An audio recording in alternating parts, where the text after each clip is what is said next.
I'm curious to hear your thoughts. Do you think digital events and webinars are here to stay in the current? Oh, absolutely. Yeah, no question. And I've done over 100 virtual events since COVID.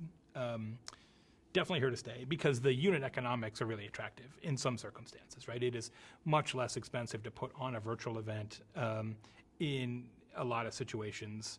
I think we have trained both sides, the company and the customers and the attendees and the sponsors, that, hey, you know what, it's not necessarily worse, it's just different. Sure. Now, do people have a thirst for human connection and to do events like this one at Content Marketing World? Of course. Right.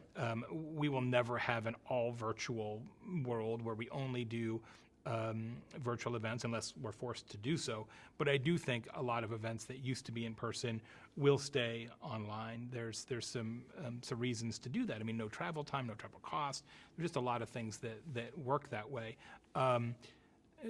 However, the idea that there is sort of webinar fatigue, if you will, is real, right? And the data back that out. You know, there's a lot of studies on that show that less participation, show up rate is down, et cetera. But the same way that you don't have to write a blog post in the same format everybody else does, you don't have to do a webinar in the same format everybody else does either. Right. We did one with a software company recently where we had like 8 speakers. All the talks were 14 minutes long. We had a guy in a Yeti suit playing saxophone.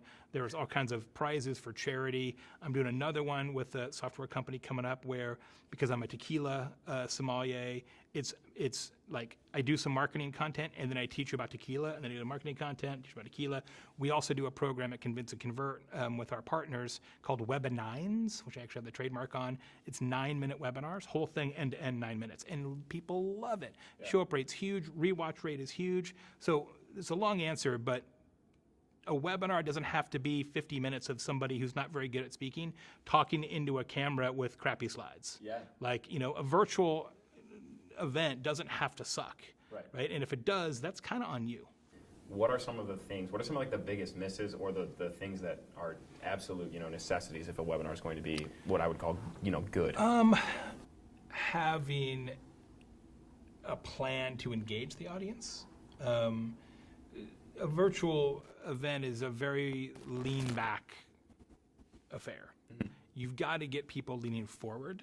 And I do a lot of hosting work for virtual events and webinars and sort of MC stuff. And you really have to get people touching the keyboard. Yeah. Whether it's, hey, where are you from? And we're going to have prizes and, polls and quizzes and be in the chat. And we're going to give a gift card for whoever had the smartest comment in the event. And second one is, and this sounds crazy, but it's true, just actually practice the content, right? It's amazing. More so on the executive side than on the speaker side, but you get people who are CMO or a product manager, a VP of whatever from whatever company, and it's like, okay, it's a webinar, so let me just kind of show up and go through the slides. And you wouldn't do that in a live event. You wouldn't just totally wing it like that, right. Not even look at the slides. Why would you do it in a webinar environment? So I think a lot of it is just not prepping and not practicing and not really, being good at delivering the material is part of it. And then I think topically, I find as a general rule, most webinars try to put too much content in it. Yeah. It's like, here's the thing, we've managed to get them to show up, so let's tell them all the things we know in the next 45 minutes, right? Yeah. Instead of telling them like 2 things that they'll remember. It's just a fire hose of information. Millions of slides, millions of bullet points, not enough storytelling, not enough air between points. And the audience is just like, dude, that was like a lot. That was like a Four Loko of information, right? And they just can't deal, right? So I think less content is actually paradoxically perhaps better than more content. A lot of folks watching might want to be putting on digital events and have guests. What can they do to ensure that the honored guest has a good experience?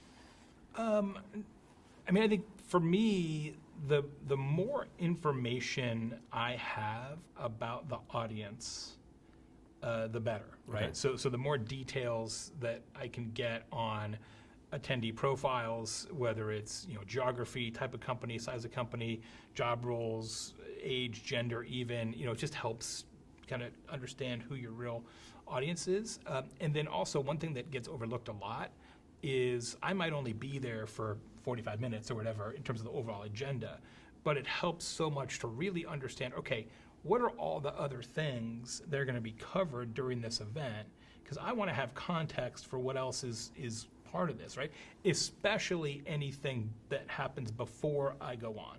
Right. Right? Like I want to know, like I'll a lot of times ask for slides. Like, okay, so this virtual event, you're going to open up with your CEO talking about, this year, and then you're going to have your head of product talking about the product roadmap. I'm like, I want those decks. Like, why? No one's ever asked us that before. Because I want to know what they've said. Right. So that I can tie it back to what I'm going to say, right? Yeah. So just the more context you have, I think the better off you're going to be. And then, of course, it really helps when you've got, on the tech side, somebody in the organization that kind of has that figured out, like Yeah. Oh, you yeah. know, and especially with all the different virtual events platforms, and some people have not done it very much in the past, and so it can be a little bit of a kerfuffle.